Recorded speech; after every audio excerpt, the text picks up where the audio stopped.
Listen carefully, because this is not a motivational message and it is not meant to comfort you. This is a direct confrontation. Most men live their entire lives believing they decide, while in reality they only justify movements that were set in motion long before they became aware of them.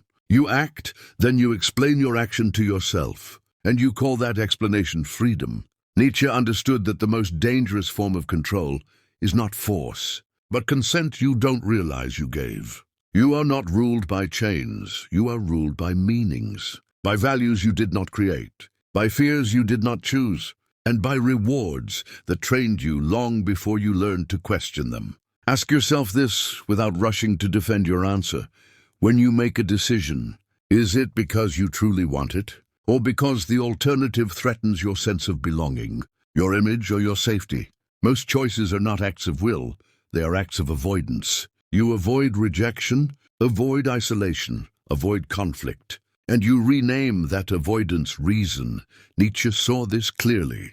He did not attack morality because it was good or bad, but because it was useful as a tool of domestication. Morality teaches you when to suppress yourself, when to feel guilty for wanting more, and when to call weakness virtue. The danger is not that society controls you.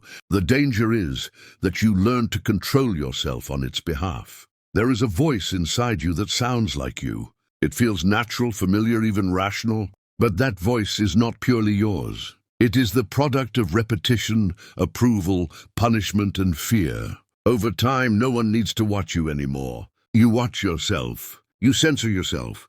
You restrain yourself. Nietzsche understood that this is the highest form of power, when the individual becomes both prisoner and guard. At that point, rebellion feels irrational, and obedience feels like common sense. Consider this carefully.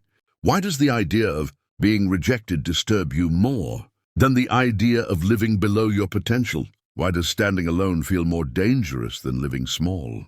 Because you were trained to fear isolation more than stagnation. You were taught that safety is more valuable than sovereignty. Nietzsche believed that a man who cannot tolerate solitude has no claim to freedom, because freedom always carries a cost, and the first cost is losing the warmth of the herd. What makes this control especially effective is that it disguises itself as care.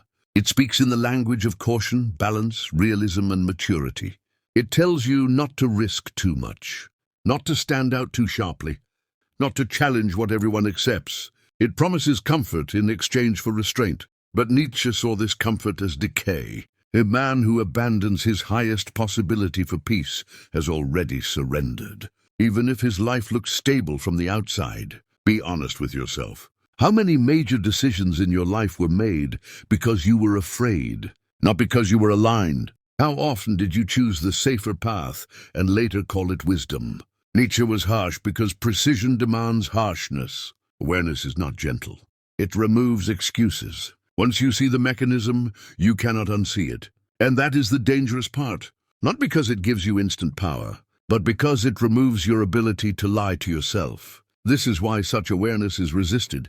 A man who understands how his desires are shaped is harder to guide, harder to predict, and harder to control. He becomes less useful to systems that rely on obedience disguised as choice. Nietzsche never promised happiness. He never promised peace. He promised self-mastery, and self-mastery demands responsibility without complaint, strength without applause, and decisions without guarantees. If you are still listening, it is likely because something in you recognizes that your decisions are not fully yours yet.